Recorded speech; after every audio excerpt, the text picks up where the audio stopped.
activity, we have all the resources in the world, we're sitting pretty.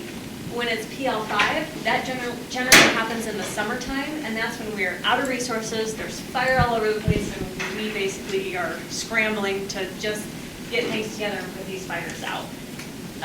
Like I said, each geographic area has their own preparedness level, but NIFC, our NIC, is responsible for setting the preparedness level for the nation.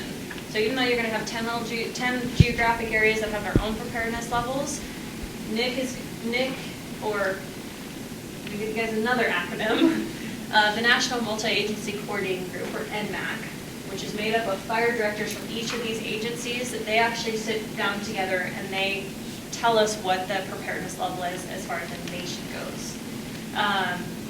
And that helps determine where resources go when and what geographic areas are high on the priority list. You can have California can be at PL5, and then you can have Eastern area at PL1, completely separate sides of the country. And so NMAC's duty is to basically oversee that and determine where we are as a nation based on how many resources we have available across the entire country. So, threw a lot at you guys. You're going to get a lot more as the day goes on. Any questions before we head upstairs? No, talking a bunch. Okay, go ahead and follow me then. Is it all Boise State students? Yeah. Cool. And is it true you guys are environmental studies students? All right, cool. So I thought that was cool because I actually graduated with a degree in environmental studies from Chico State in California. So if you play your cards right, you can have a job like me, which doesn't require a college education. Anyway, so welcome to NIC, National Interagency Coordination Center. We're part of a three-tier dispatch system for federal wildland firefighting resources. So the three-tier system, the way it works is every local center. So here in Boise, across the street, there's a dispatch center. It's called Boise Dispatch, and they dispatch for the Boise National Forest, the Boise BLM, and a handful of other folks. And so when they have a fire or an incident, they dispatch the resources to that. And if that incident keeps getting bigger and they need more resources, and they don't have any more resources, the next step in the chain is the geographical level. So that's what we call the GAC, Geographical Area Coordination Center. So there's 10 different GACs in the whole nation. You can see them here. So we are in the Great Basin GAC right here. So Boise, we talk to the folks here in Salt Lake City. In Salt Lake City, we try to get them the resources that they need. And so in periods of when it's very busy, sometimes the GAC isn't able to provide them resources. So then the next step is us here at NIC. GACs, there's a few exceptions, but GACs can't just hit each other up. That's like our job. So we try to take a look at the big picture, activity nationally, and then try to get them the resources they need. So they send us an order for resources, and it can be anything from firefighters, the engines, the crews, and all that other stuff. And I'll get into that in a few minutes here. And so, kind of our mission here is the cost-effective and timely coordination of wildland firefighting resources to wildfires, usually wildfires, sometimes like all-risk incidents like hurricanes, tornadoes, or tsunamis, or anything like that. But wildland fire, that's our bread and butter. So, we'll look at if there's a fire here in the greater Boise area, closest forces, maybe over here in Oregon, NorCal, Montana, stuff like that. And so then we just reach out and try to get them the resources that they need. And if those people can't fill those resources, we just keep trying until we've tried everybody. And in periods like in the middle of the summer, when it's very busy, like nationally, sometimes they just can't get the stuff that they need. So there's different things called preparedness levels. Preparedness level 1 is what we're in right now. It's very it's not busy right now. You can see in our staffing, there's almost nobody here. But in the middle of the summertime, June, July, August, when traditional fire season's going, like every single one of the seats in here could be filled with people working, and trying to get those people the resources that they need. So if you guys take a look here on the floor, each row has a function. So this row right here is equipment and supplies. So there's a handful of resources that are called national resources that get dispatched straight out of this office. And examples of those are national caters and national showers. So when they have these big fires with lots of people, you got to feed them, you got to bathe them. So we have national contracts for the showers. And then they just process orders for other type of things like engines, dozers, and stuff like that. This middle row here is aircraft, so that's going to be helicopters and air tankers. And then we also, for a period during the summertime, we have a contracted jet that we load hand crews onto, 100 people at a time, and we'll fly them wherever the fires are. So last season, Alaska had a very busy fire season. Obviously, that's far away. You can drive there, but it would take a really long time. So we were loading crews onto this airplane and flying them back and forth to Alaska. So then this back row here is overhead and crews. Overhead is going to be individual firefighters, teams that get sent to these fires to help manage them, and then crews as well. And there's different types of crews, and hotshot crews are like a national resource. So they're like this specialized hand crews, and those get dispatched straight out of here. And then that's about it for the floor here. We also have behind this wall, we have predictive services and intel. The intel department's gathering information from all these different GACs, getting their priorities, and they put it together in a report called the SIT, the National Incident Management Situation Report, the SIT report. That's a public document that anybody can see all the large fires in the United States. And then predictive services is doing weather. They're giving us information about weather forecasts all throughout the nation. And then fuels also, so the dryness of the fuels, areas that they think are going to be prone to burn. And then you have something called NMAC. So when it gets really busy, you got a spokesman for each of the federal agencies, so Forest Service, BLM, BIA, Park Service, Fish, and a couple other. And so when it gets really busy, those folks are kind of setting priorities and giving us, their kind of wishes of where they want the resources to go throughout the nation. And so they kind of help, they create a plan, and then we help implement that plan. And then the last thing I'll talk about is international stuff. We have agreements with a few places like Mexico and Canada. Early last summer, we were sending folks to Canada, and now obviously you've probably heard about Australia in the news. The information's kind of died down in the news, but we are still sending people to Australia. We've sent over 300 firefighters to Australia to help out there. But so we have an agreement with them in New Zealand. If we're not busy and they are, or vice versa, we can send each other resources. And so we have that agreement in place. So, that's my main spiel. But if you guys have questions, by all means, ask me questions. Yeah. So what happens to all the people, like right now, obviously, you're not going to see where they're doing or they're just unemployed? So we do, some of our folks, so they're career seasonals, so they get to come back every year. They don't have to reapply, but they are subject to either being laid off and finding work elsewhere.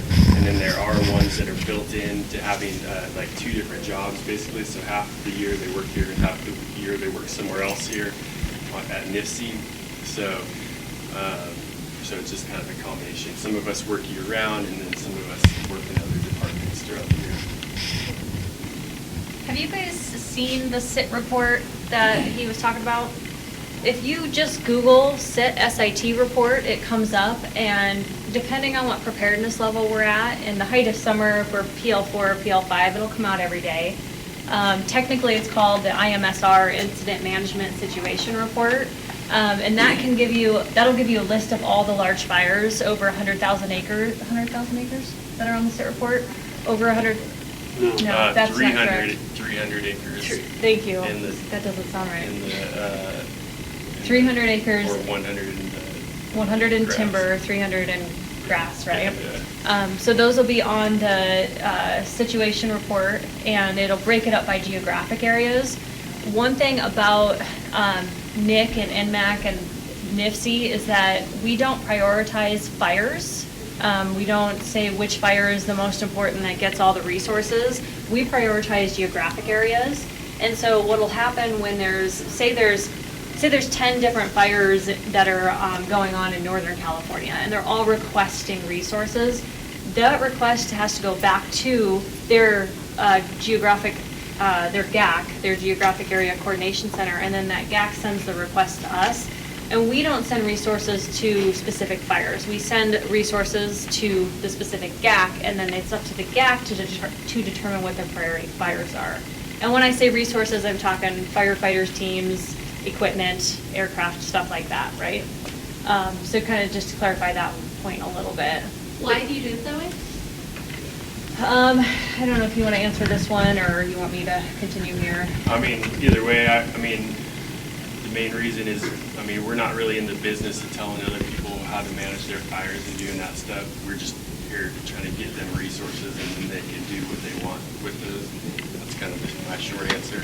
It kind of helps too if the geographic areas have more of a pulse on what's happening in their geographic area versus we don't necessarily have that individual pulse on all those fires since we are on the national level. So it helps with that too. But that's a common misconception. People think that we send resources to specific fires and we prioritize fires. We don't. It's all done to the geographic level for us. Yep. Any other questions? So, say if there was like a big fire in between like the lines of like say southern and southwest, Mhm. how would you guys prioritize that? Would each one be like converging on their side, or would one just take care of it? Yeah, so that's called like border fires, and that happens all the time. And like when I said that GACs can't go to each other for resources, that is one of the exceptions. So these border fires, you know, each GAC can send resources from each side until they figure out where, like whose jurisdiction it is, or if it was one of their jurisdictions and it burned on to the other one.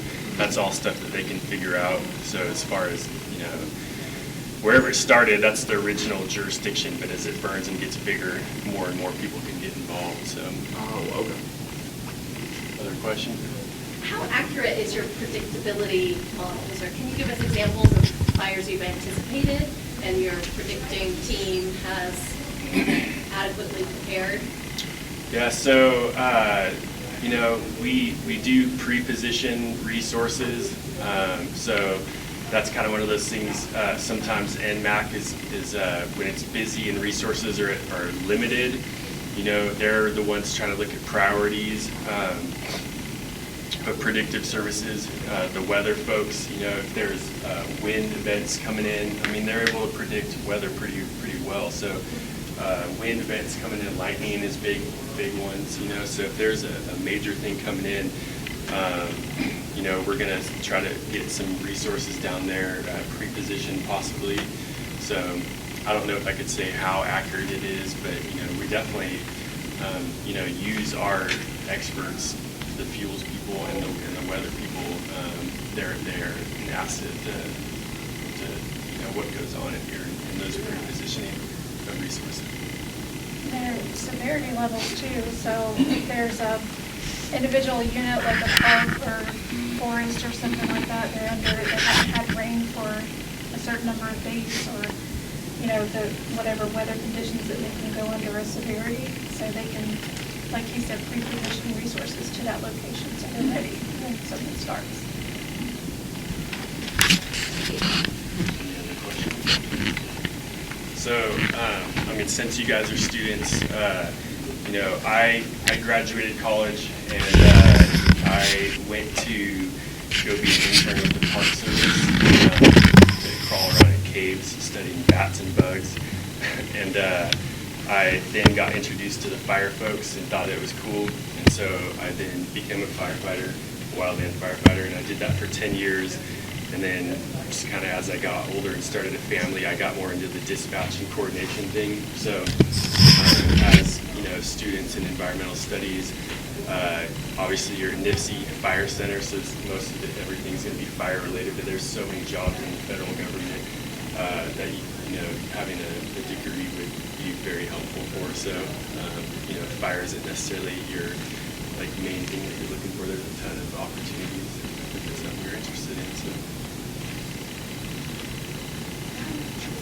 Our team here, they can actually service and take apart and put the radios back together, and they do that with all the radios despite whether they sent a box out and it was opened or not, because they don't know what happened to that box during transit. They don't know if it dropped or whatever happened.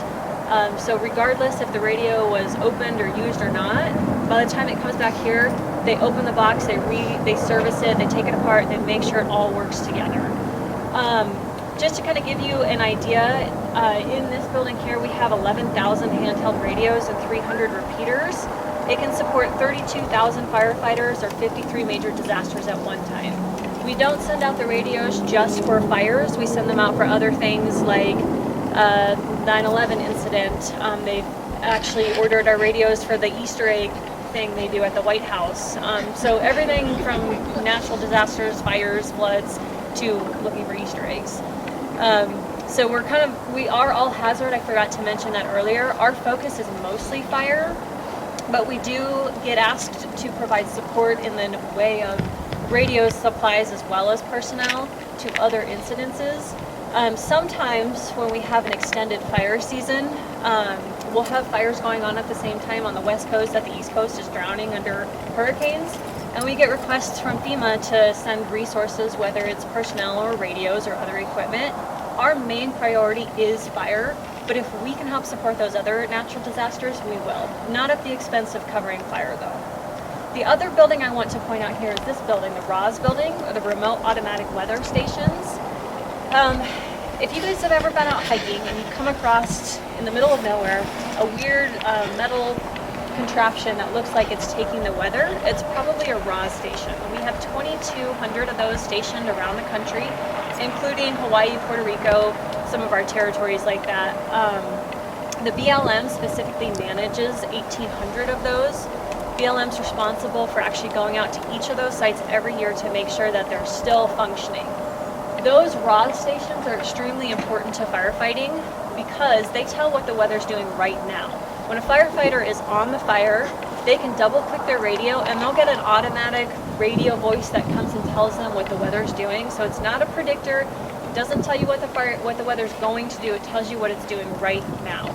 And that's extremely important because weather is the biggest contributing factor to fire behavior. So you need to know what's happening right now on my fire. Now, we do have what we call IRAs, or Incident Remote Automatic Weather Stations, and those are just little small scales of the same thing. They're not this small, they're actually bigger, but they're not as big as the permanent ones. And those are to go to specific incidents. So when you have a fire, say you have a 100,000 acre fire or 200,000 acre fire, that fire creates its own weather. So if there's a fire here in Boise right now, there's a RAS station over at Bogus Basin. You can check the weather there, but that fire is creating its own weather down here, and that RAS station is doing nothing.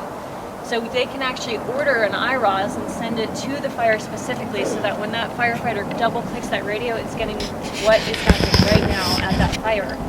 The RAS stations can tell you relative humidity, temperature, precipitation, wind speed, all of that stuff that's extremely crucial to fire behavior.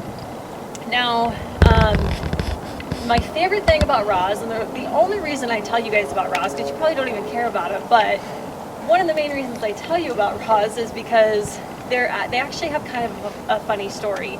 Not only people use them, but animals use them. So we have instances where in Alaska, we kept having problems with vandalism on a few of our RAS stations, and we could not figure out what was happening. So we put up trail cams to find out who was vandalizing these RAW stations, and it turns out that a bear, a grizzly bear, and her little cubs were actually using it as a jungle gym.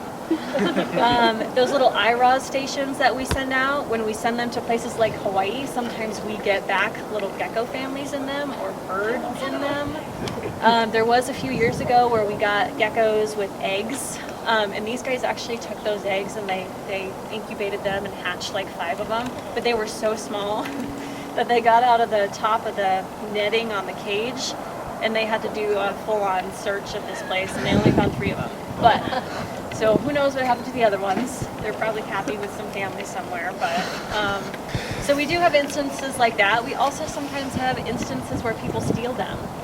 So the technicians that go out and work on these RAW stations, they go out winter, summer, any time of the year. They've gone out to these stations before, and if you see these things are huge. They're 20 feet tall, and they're bolted into the ground. And they're up there, no, it's right here somewhere, and they can see holes in the ground. And one a few years ago, all they had left was one little bolt. Somebody took it for the metal. And then a few years later, they found them selling parts of it on eBay. So they were actually able to take this guy to court. But so sometimes they disappear. So I just love telling the animal part of this. So our next stop, we're going to actually go back this way, and we're going to go to what we call the Great Basin Cache. And we'll be inside, so it'll be warmer. Or not, it's just a safety thing.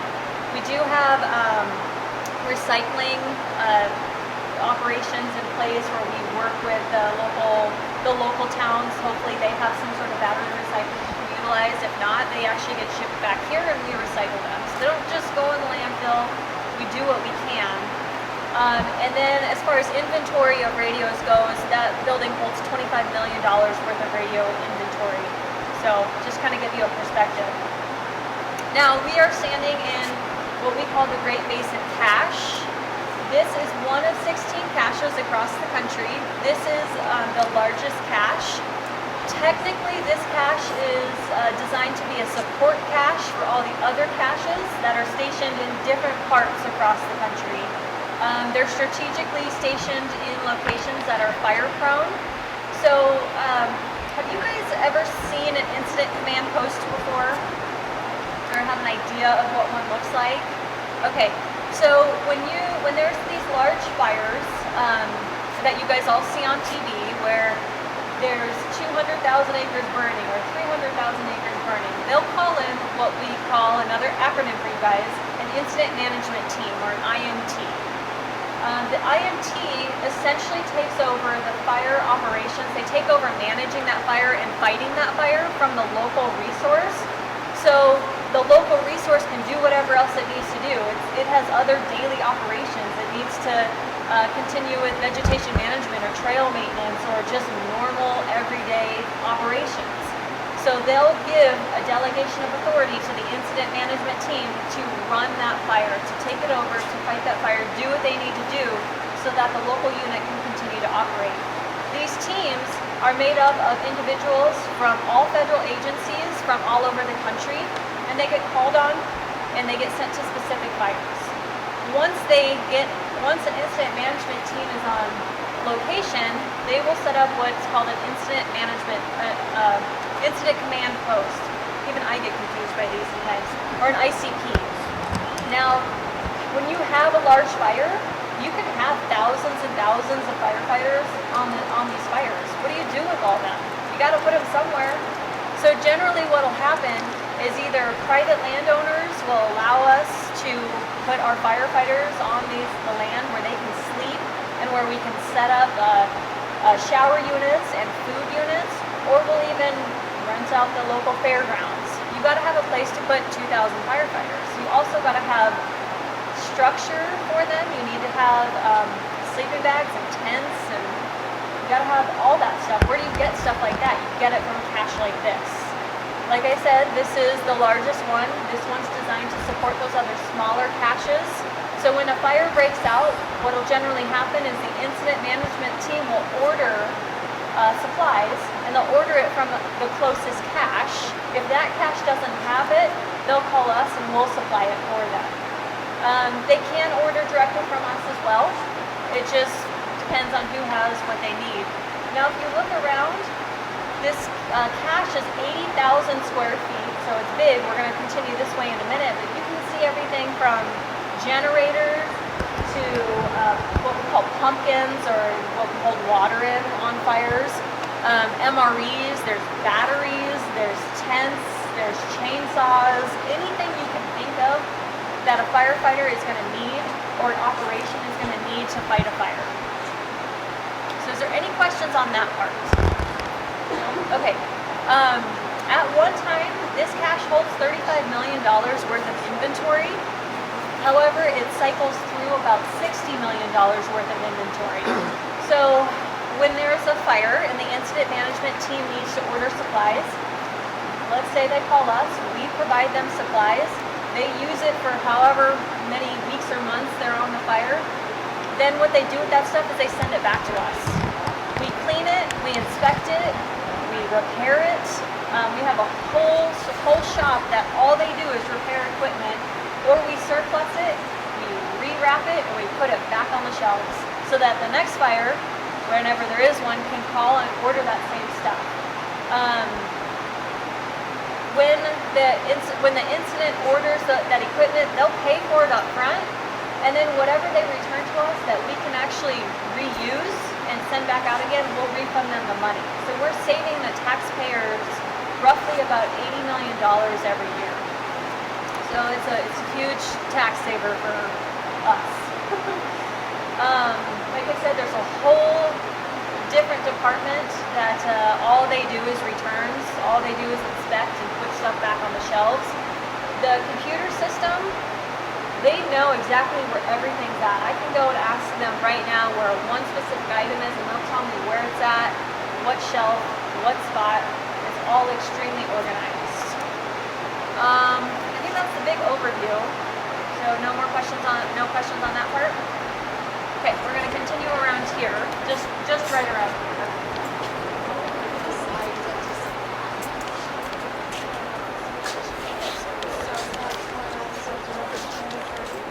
Coming up here. Cool. So one of the major things that comes out of a cache like this is firefighting tools. These are the most common firefighting tools that you're going to see. There are other ones, but these are the most popular ones, the ones that are utilized the most. The Pulaski, this is the one that everybody wants because it's the most versatile. But of course you got to have a mixture of everything, and it depends on what landscape the fire is actually in. Have you guys heard or read the book The Big Burn? Anybody? You have? By Timothy Egan. If you haven't, it's a phenomenal book. It is about essentially the formation of the Forest Service and how wildland firefighting started, but it's based on the 1910 fires, which burned something like 3 million acres and killed, I don't even remember how many people it killed, but it killed 180 people, something around those numbers. And it's set in 1910. So it's called The Big Burn. Ed Pulaski is an extremely well-known person who this tool is actually named after. I won't give it away, but it was a very important part of the firefighting history. So if you're looking for a good book, and you like history, The Big Burn, Timothy Egan.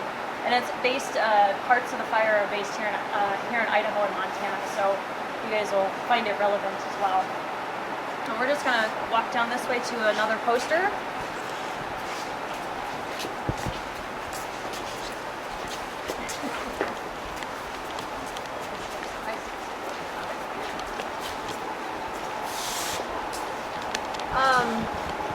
One thing that's different about this cache than some of the other caches is we actually put together what we call kits. And a kit is essentially you order an item and you know exactly what you're getting every time. So the most simplest kit we put together is the chainsaw kit. So if you're on a fire, most of our fires are going to be in very rural areas. You're on a fire and your chainsaw breaks. Where's the nearest Ace Hardware? Probably not very close. So when you order a chainsaw from a cache, from this cache specifically, and this cache supplies all the other caches, you're going to get this, what's in here, what's shown here, every single time. Regardless if you're fighting a fire in Florida or you're fighting a fire in California, regardless if you just need the chain or the chaps, this is what you're going to get every single time. And it's essentially a safety mechanism, and it's also for consistency purposes, so that you know, if I order this, I'm gonna have everything I need. One of the other kits that I'm told is the most important kit is the coffee kit, which is right here. When you have several thousand firefighters in one place and you expect them to get up at 4 o'clock in the morning to fight fire for 16 hours a day, you're gonna have to fuel them. So here's your coffee kit. All you gotta do is open this and it has everything in it you could ever need. The big carafes, the stirs, the cups, the coffee, sugar, anything you need. Another kit that's really important that comes out of this cache is our Smokejumper kit. And I'll show you guys that when we actually go over to the Smokejumpers, but it's essentially a big food box and you can see what it looks like inside, so just keep that in mind. We're gonna turn around and face this poster next.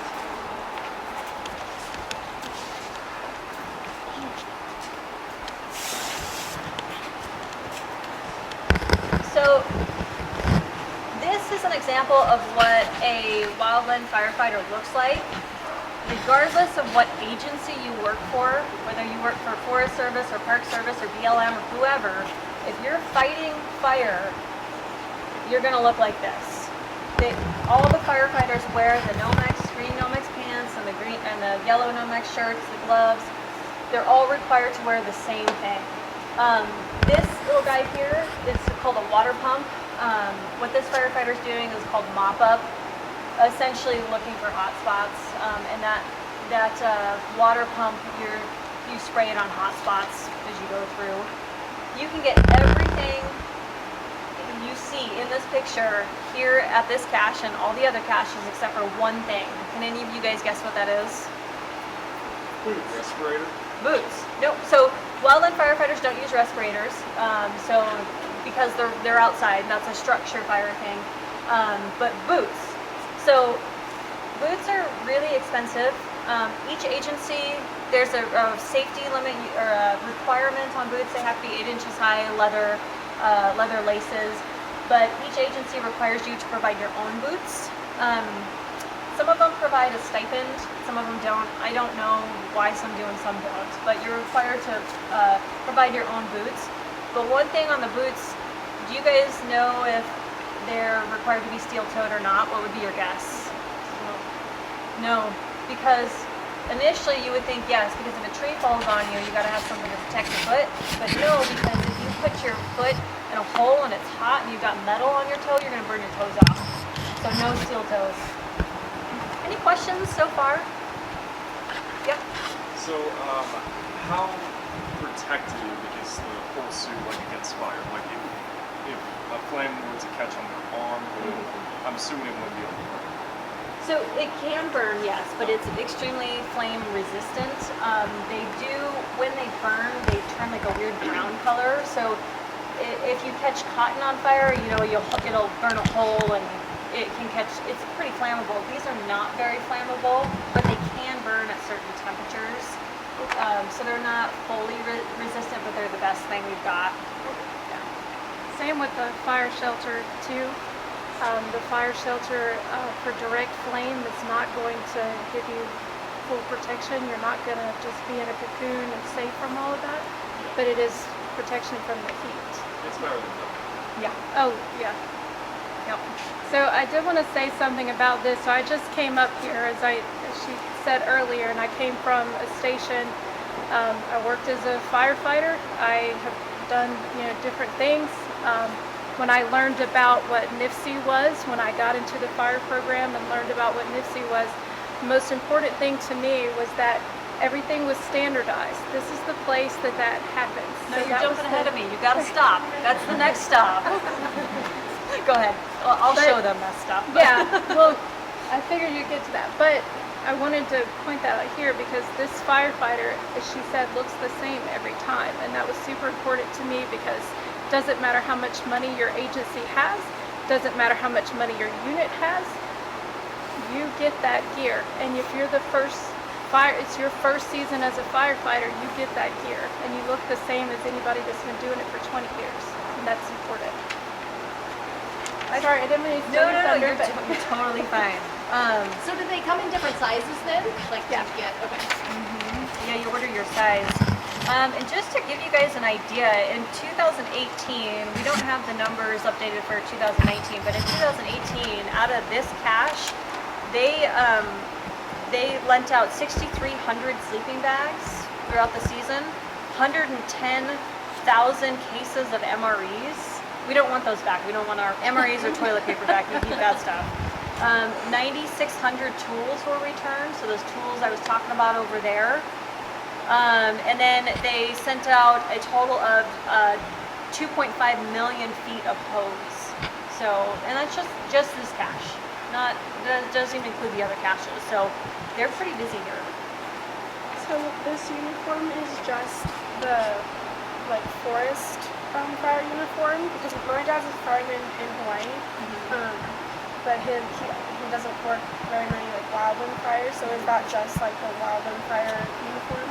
Yep, so there's two types of firefighters. There's a structure firefighter and a wildland firefighter. And so we specifically here, and this firefighter here is a wildland firefighter. So structure, mostly you have some stations that can do both, but they have different gear and they wear different things. But structure firefighters are completely different than a wildland firefighter, which strictly they don't go and do structure rescues or really structure protection unless the structure is in what we call the wildland urban interface or the WUI. Then they'll do some stuff with structure, but their specialty is wildland fire, so on the landscape fire. But it doesn't change for sagebrush steppe ecosystem versus forest versus wetland. Nope, they're all gonna look just like this. Yeah. Yeah. What's the estimated time of arriving, the resources arriving to a specific area? Well, it depends. So, remember upstairs at Nick when they were talking about closest forces? So we try to get the closest forces to a specific geographic area. And obviously that's going to get them there quicker. Sometimes it's days. Sometimes there's fires burning in California and we got to call people over from Georgia and it takes them days to get there. But if it's a big fire, it doesn't matter. It's going to be there when they get there. Right. But one way to get resources there quicker is by pre-positioning them, as we were talking about earlier, and we'll look at the weather reports, and if there's a wind event or a lightning event and it's in Northern California where it's been dry, we're just going to go ahead and send resources there and have them sit. They're going to sit there until we need them, or until the weather event passes. So we try to make sure we have resources available if we can predict it. Alaska, so last year was a really weird year for fire. We only had something like 4.2 million or 4.3 million acres burned across the entire country, and 2.5 of that was in Alaska, versus the previous year where we had, I think it was 8.6 million acres, and most of that was in the continental United States. So in a case like that in Alaska, we just fly everybody up there. There's not even an option to drive. We fly them up there and we get stuff there as quickly as we possibly can. So it just kind of depends where. Yeah. What's the average acreage burned each year, across the U.S.? Is there a number? We have 10-year averages, and off the top of my head, I don't know that. But if you go to our website, nifc.gov, and you just type in statistics, we have a bunch of Excel spreadsheets that you can look at, and all those 10-year averages are calculated from, I think we've got stats up from the 1920s. So it's all there, yeah. I just don't have it off the top of my head. I can only keep so much up there. Anything We else? know where the stats live, so we don't memorize them. All right, we're gonna go this way.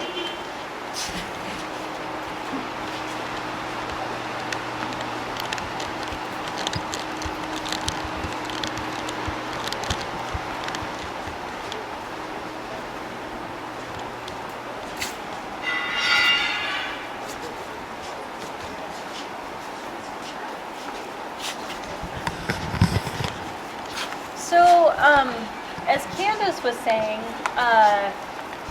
everything in the wildland firefighting world is standardized. The group that's responsible for setting the minimum standardizations is NWCG, or National Wildfire Coordinating Group. They're actually stationed here at NIFC. They're up on, there's the second floor to the cache over here. They're actually stationed here. One thing that makes this specific cache different is that we send out all the publications for any wildland firefighter training that you're going to do. Whether you're taking the wildland firefighter training in South Dakota or you're taking it in New York. It doesn't matter where you take it, you're going to get the same exact materials every single time. Even if you work for Forest Service or you work for BLM, it's all the same. NWCG is the ones that set those minimum standards for the training. They set the minimum standards for the safety equipment, and all federal agencies abide by those minimum standards. Now, you might have a federal agency that requires more than what NWCG sets. Like Forest Service might be different than Park Service on certain things, even something little like boots, and I'm just making that up. But there's differences in the standards, but the minimum standard is always the same, and it's set by NWCG. This cache, like I said, sends out all this training material. No other cache across the country sends the training materials out. It only comes from here. And so that second poster, or the last poster we stopped at, this way, this is all, everything you see is all training material. It's all paper. So, the only other thing I offer to groups when we come through the cache is right around the corner is a scale. It's a large scale. You guys are more than welcome to step on it as a group and see how much you weigh. After you guys do that, we're going to head over to the Smokejumper Loft. So feel free to step on the scale if you feel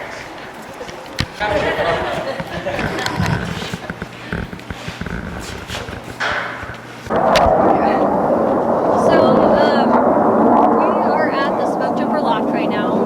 Does anybody know what a smokejumper is? Yeah, they jump out of airplanes. Good guess. So smokejumpers are considered an initial attack resource, and so what they do is they go to fires that are hard to get to. You can't really get to them by foot or by vehicle or hiking to them. They are aerial delivered, so they jump out of a helicopter. No, they do not jump out of helicopters. They jump out of planes. Don't jump out of helicopters. I don't know where that came from. I've literally never done that before. They jump out of airplanes from 3,000 feet, and they don't jump into the fire, they jump near a fire. Generally, they're jumping to small fires. The purpose of sending a smoke jumper to a fire is to keep that fire small. So most of the fires that they're going to, you guys never hear of. Their sole purpose is to get to that fire and either manage it, keep it small, or put it out. Like I said, a smoke jumper will be sent when we can't get crews to a fire via foot or vehicle because it's usually in the wilderness. Smoke jumping started here in Idaho in the 1950s. That was the first recorded jump by a Forest Service firefighter. And there are roughly about 450 of them across the United States, including Alaska. There are 2 BLM bases, this one here and one in Alaska as well. The other 7 bases are Forest Service bases, and they're scattered throughout the West. Like I said, there's 450 total smoke jumpers in the United States. Compare that to Russia, who has 4,000 smoke jumpers. So it's a really small group of individuals. We have about 80 to 85 of them are stationed here. And I'm hoping, I think we're going to have actually a smoke jumper talk to you guys, so you don't have to listen to me yammer on all day.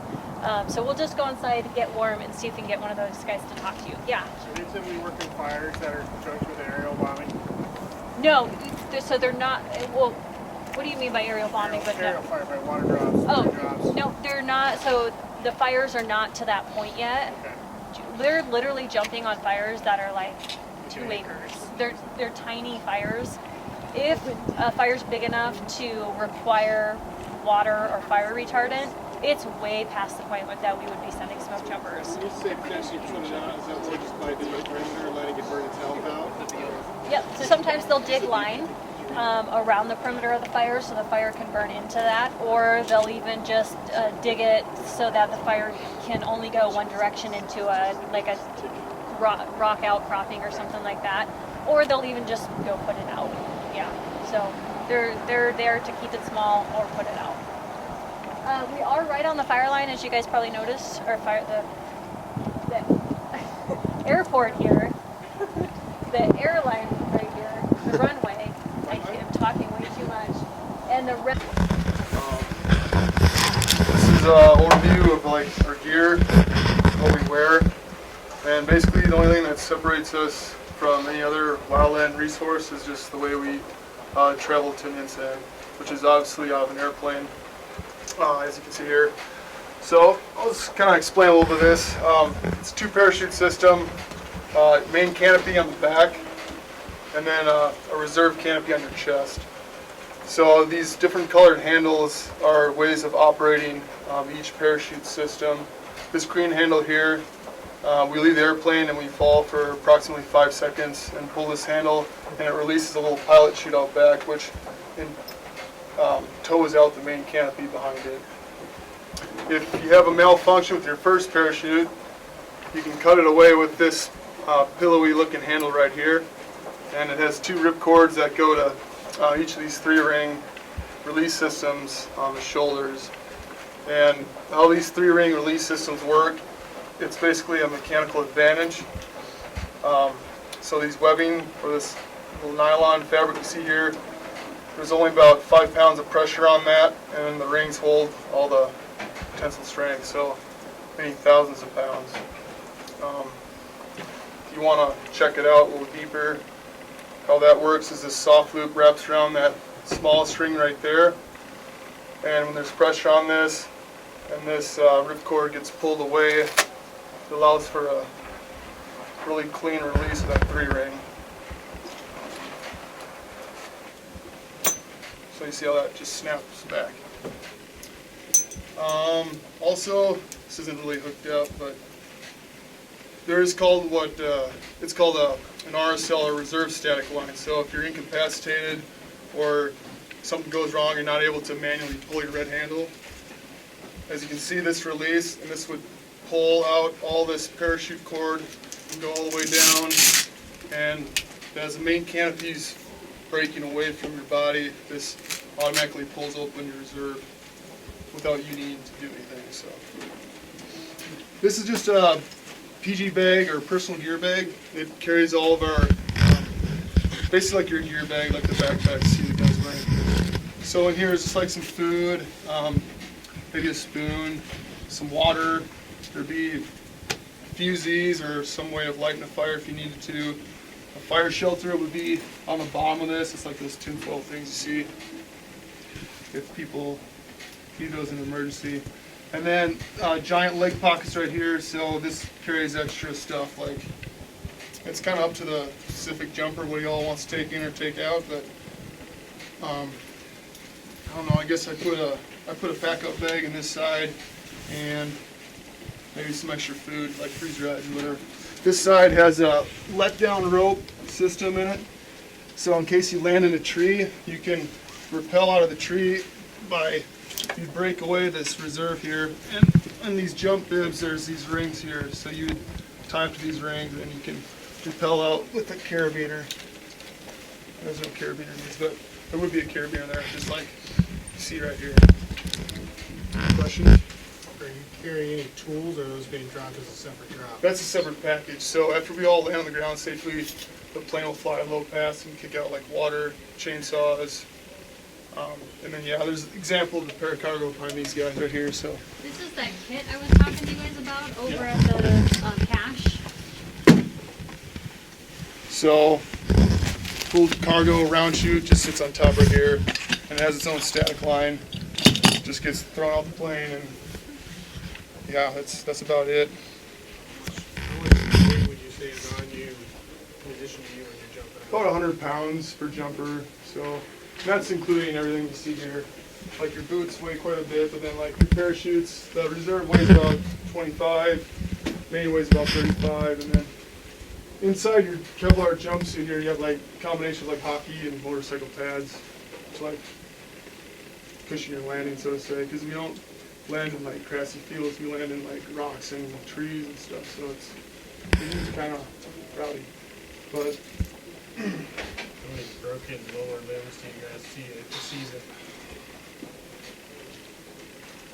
I don't think we've had a broken bone for a couple years, but that's just our base. There's 8 other bases, and I think there's 1 or 2 a year nationally, so yeah.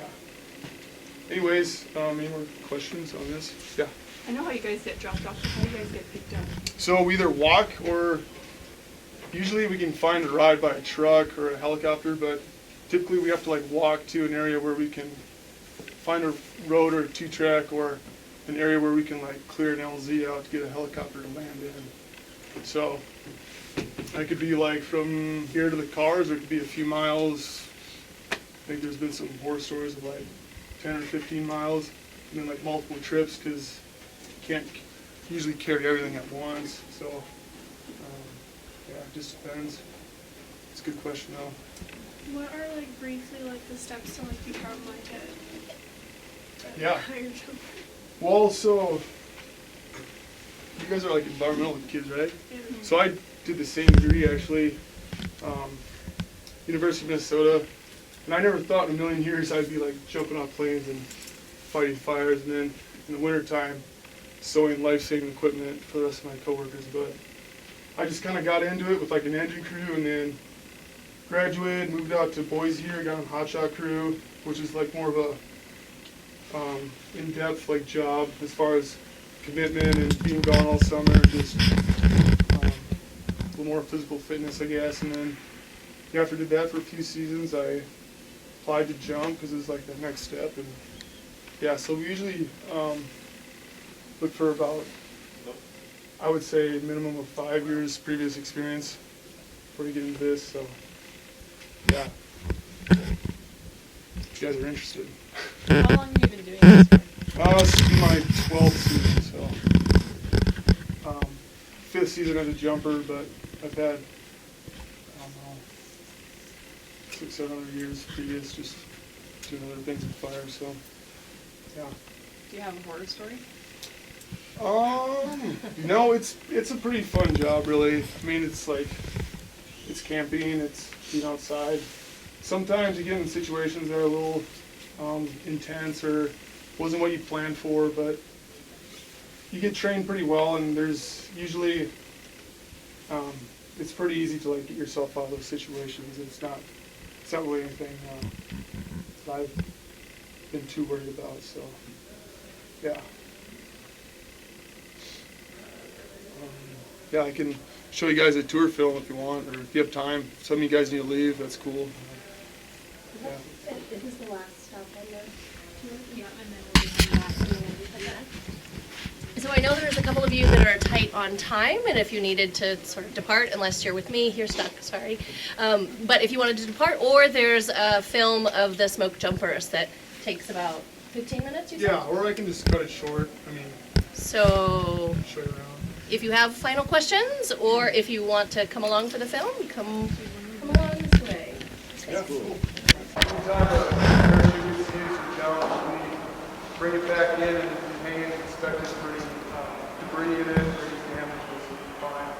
If you do find something, we'll repair it immediately and put it back on the surface. Also, if things get wet, we can leave them in here overnight to dry, whatever. It's a very highly used room. And then here's an example of a pack we shelf. So our rigger will pack this, and then he'll date it, put all the serial numbers of the canopy on it, and he'll put his name on it. And that's for accountability. So if something was wrong with the parachute or malfunction in any way, we can go back to the rigger and investigate. So if you guys want to pass it around, feel free or whatever, go ahead.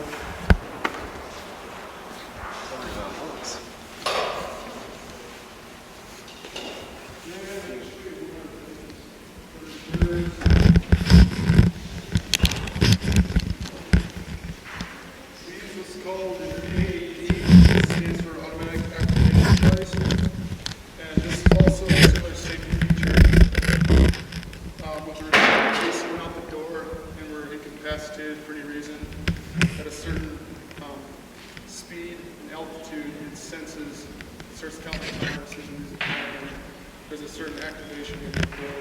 Now it activates by, so we'd have two closing pins going through what we call the cutters right here. And basically what happens is, like in simplest terms, I can explain it, like a 22 blank cartridge that pyrotechnically fires razor blades, cuts the closing loops, and then spring loaded and it's open. Kind of nice to have for extra security.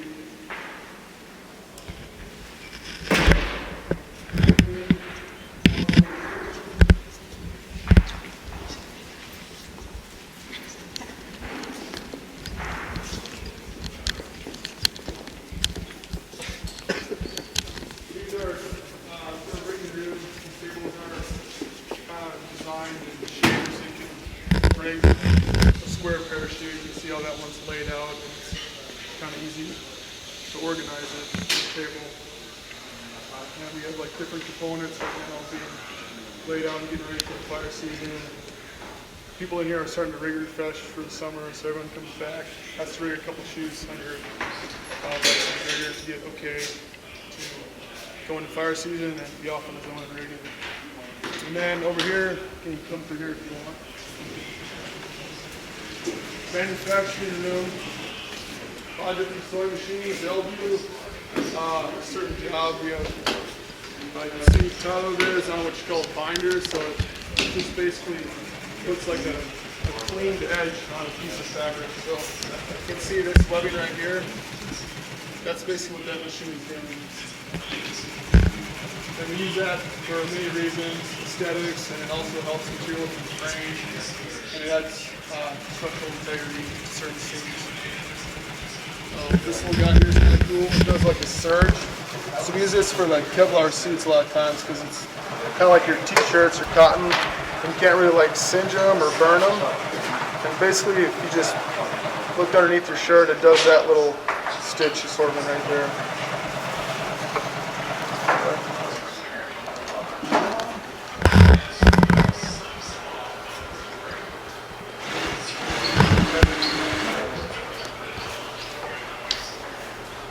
Ben's working on the main parachute container, basically the pack that gets closed around the canopy itself. Everything we build here has certain drawing and specifications that we use to build off of, so kind of like blueprints to a house. We follow specific tolerances in here. Yeah, basically everything, we can build everything here except the actual parachute itself.